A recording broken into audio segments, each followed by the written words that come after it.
Assalamualaikum warahmatullahi wabarakatuh. Saya Eko Heri Susanto. Kita masih di serial video Soket Programming. Kali ini kita masuk ke video part 3 dengan topik konsep dasar soket programming ya. Nanti kita akan spesialis membahas yang versi server dulu ya. Baik, untuk mengawali pembahasan, kita akan bahas dulu sekilas tentang soket programming ya. Jadi gini, protokol TCP/IP itu kan rumit ya. Nah, kalau kita implementasikan ke bahasa pemrograman itu tentu bukan perkara yang mudah. Nah, hal ini sebenarnya sudah dirasakan sama pengembang sistem operasi Unix 30 tahun yang lalu ya. Nah, oleh karena itu pada tahun 1989 tim pengembang protokol TCP/IP ini akhirnya mengembangkan application programming interface atau disingkat API ya. Tim pengembangnya itu berasal dari University of California ya, di Berkeley, Amerika ya. Nah, kemudian API tadi akhirnya dinamakan soket gitu. Nah, lalu akhirnya soket itu bisa ditanamkan di sistem operasi Unix ya. Dan secara de facto juga akhirnya soket ini diterima oleh banyak kalangan, terutama pengembang software ya. Akhirnya soket ini bisa kita manfaatkan sampai detik ini. Itu ya.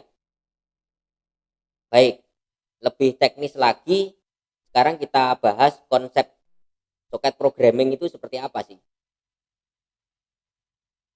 Jadi gini, pada prinsipnya soket itu ada dua bagian, ada soket client dan tentunya sepasang dengan soket server gitu kan. Nanti prosesnya gini, pertama soket server akan melakukan inisialisasi. Hal yang sama juga dilakukan di klien ya, ada inisialisasi juga. Kemudian langkah yang kedua, soket server ini melakukan proses binding, di mana binding ini akan menyatukan IP address sama port gitu kan. Lalu setelah itu soket server akan melakukan proses listen, artinya ya akan mendengarkan kalau ada soket klien yang melakukan koneksi gitu ya. Oke, selanjutnya soket klien ini akan melakukan proses koneksi ke server atau istilahnya adalah connection establish gitu kan.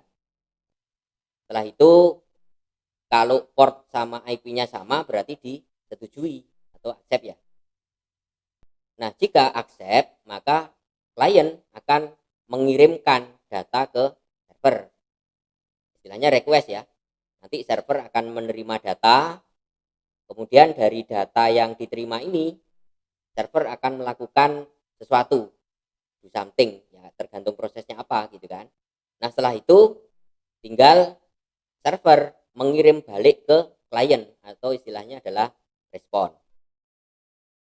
Di sisi lain, klien juga setelah menerima data ya, setelah receive data, ini akan melakukan do something gitu. Ya tergantung prosesnya lagi apa gitu kan. Nah, akhirnya koneksi ini akan terus terjadi sampai ditutup. Itu sih konsep dasarnya soket programming itu. Nah, materi kita kali ini kita akan fokus dulu di soket server ya. Untuk soket klien nanti kita lanjutkan di episode yang akan datang. Baik, untuk lebih jelasnya kita langsung praktek saja ya. Baik, kita langsung ke file folder ya. Kita bikin folder di program yang kemarin ya. Kita bikin folder client server gitu ya. Kemudian di sini kita bikin folder lagi, ada folder server sama ada folder client ya.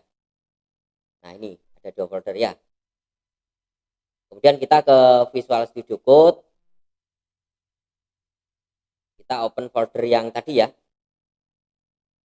Yang client server, kemudian kita konsen ke server dulu ya.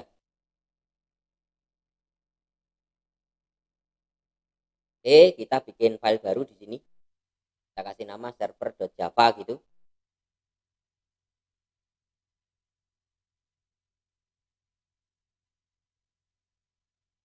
Lalu kita mulai bikin kelas ya, public class server. Nah, ini harus sama dengan nama kelasnya ya.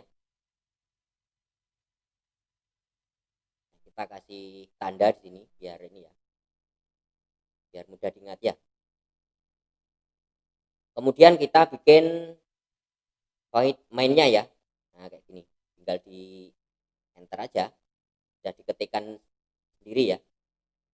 Dan tidak lupa kita import, kita butuh modul java.net server socket, kemudian java.net socket, kemudian kita butuh lagi Java IO ya. Kita kasih bintang saja, kita ambil semua berarti ya.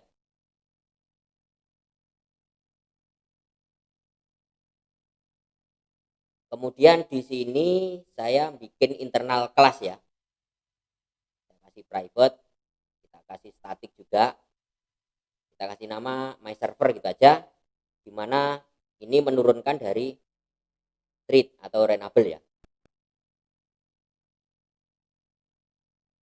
Ini portnya saya setting 8080. Nah, karena implement runnable maka saya harus override void run yang ini ya. Ini harus ada ini.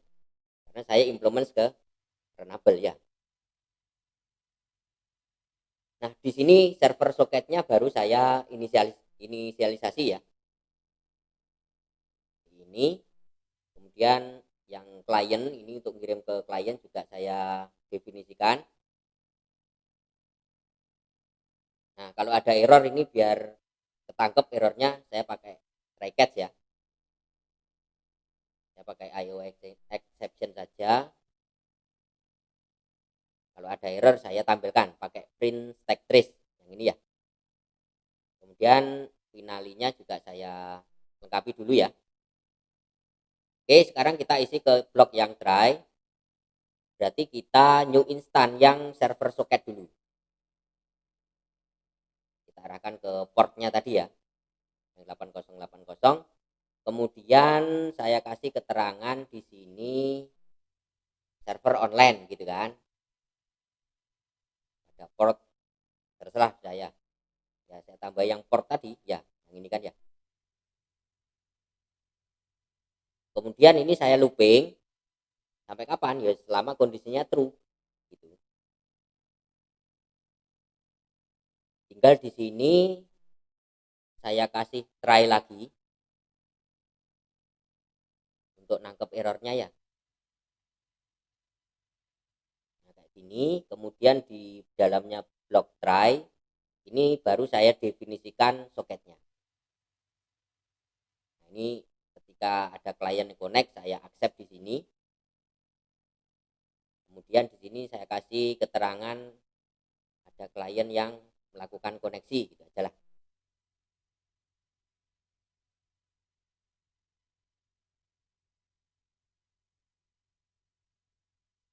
Kemudian ini baru do something-nya ya. Ini kita tulis nanti ya.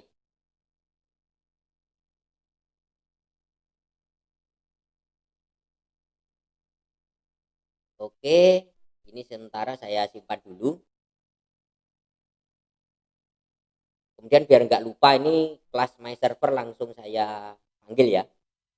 My server, saya bikin variabel srv gitu aja. New my server.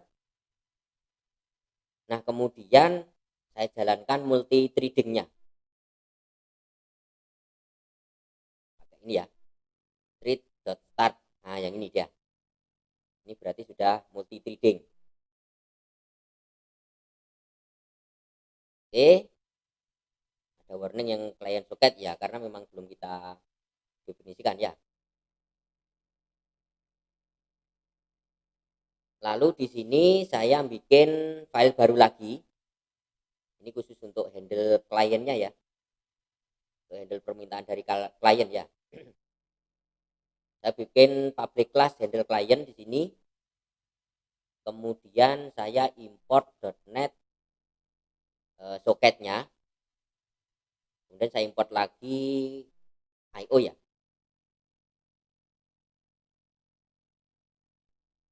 Lalu saya bikin variabel tipenya soket, nama variabelnya klien ya.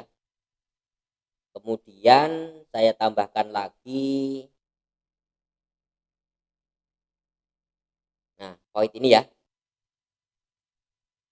ini namanya konstruktor ya. Nah, kliennya itu saya isi dari parameternya ya. Kemudian saya bikin sebuah function ya, void. Saya kasih nama handle request. Ini saya tambahin throw error maksudnya ya, untuk membangkitkan error kalau ada kesalahan ya. Terus saya kasih try catch kalian finalinya ya.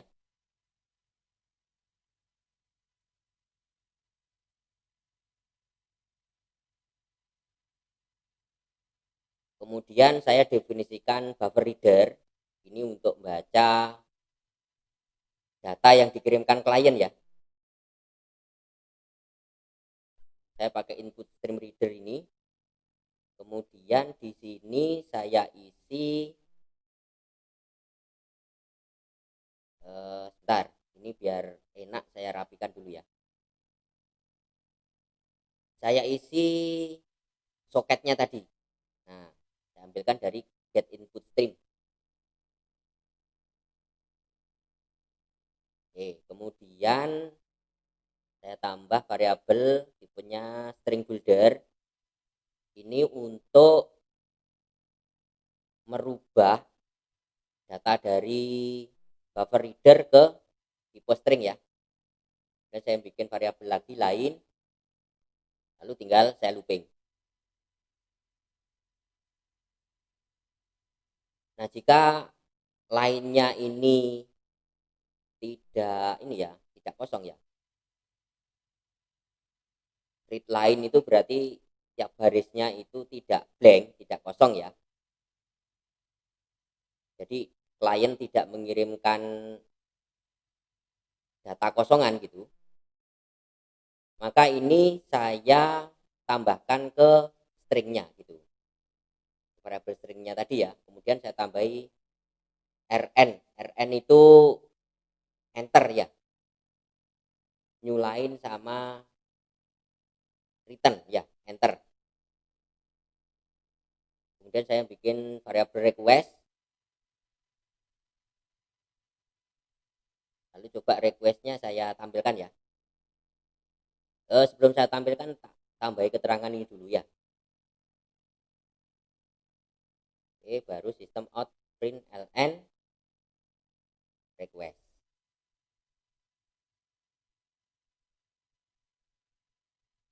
Saya tambah lagi, nah tanda pemisah ini ya.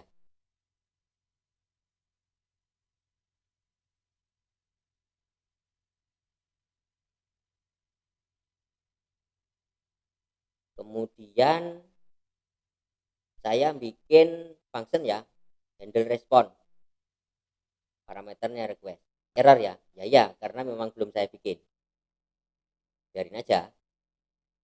Ini catch-nya saya tangani dulu ya. Kalau ada error saya tampilkan dulu.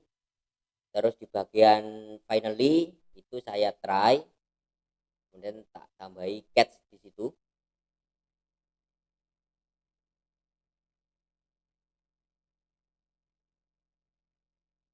Oke, ini untuk tampilkan error. Nah, di sini kliennya saya close gitu. Jadi kalau sudah selesai koneksi ke klien tinggal saya close.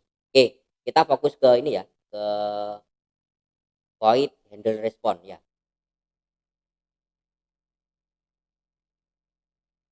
Ini saya kasih tanda dulu, lalu di bawahnya ini baru saya bikin private void handle respond. Nah, gini. Enternya string saja, kemudian saya throw error ya.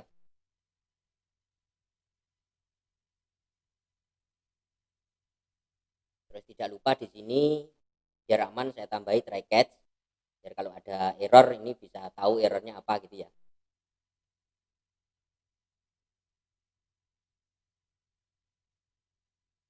Oke, nah tinggal kita isi yang bagian try. Saya definisikan variabel output stream, nama variabelnya send to client gitu ya. Ini diambilkan dari client get output string. Nah kemudian ini saya panggil fungsi write, berarti ini nulis ke klien ya. Saya tambahin gini, lalu juga klien gitu. Kemudian saya konversi ke byte, ya jadi biner ya. Kemudian saya paste lagi.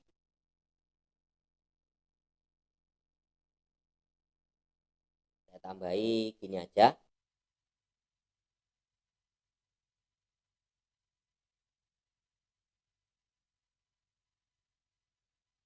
Masih kurang? Oke. Saya tambahin lagi ya. Nah, data yang dari klien saya kirim balik gitu. Tambah lagi juga boleh. Tambah enter misalkan ya. Enter 2 kali. Nah, tinggal kita flush ini. Flash ya. Berarti ini benar-benar ngirim ke klien gitu. Itu aja sih konsepnya. Lalu ini warning karena memang belum dipanggil ya. Ini saya panggil di konstruktornya aja. Cuma ini perlu saya kasih try catch ya.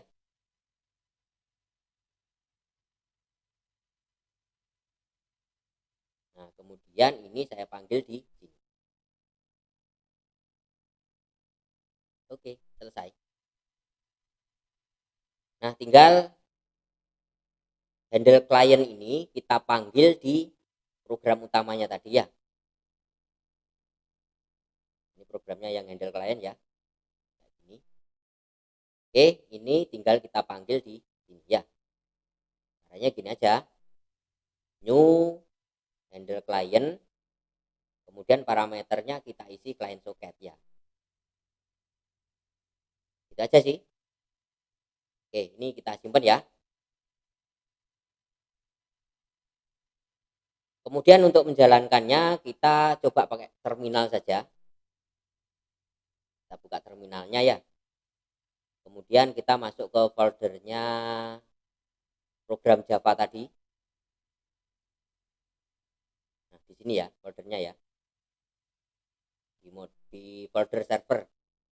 Kemudian kita compile dulu Java pasti server.java. Kita tunggu ya. Kemudian kalau sudah kita compile baru kita jalankan java.server. Nah, ini kan sudah muncul seperti ini ya, berarti server kita sudah online. Baik, untuk sementara itu yang bisa saya sampaikan. Terima kasih atas perhatiannya. Kita lanjutkan ke video episode yang akan datang. Saya akhiri. Wassalamualaikum warahmatullahi wabarakatuh.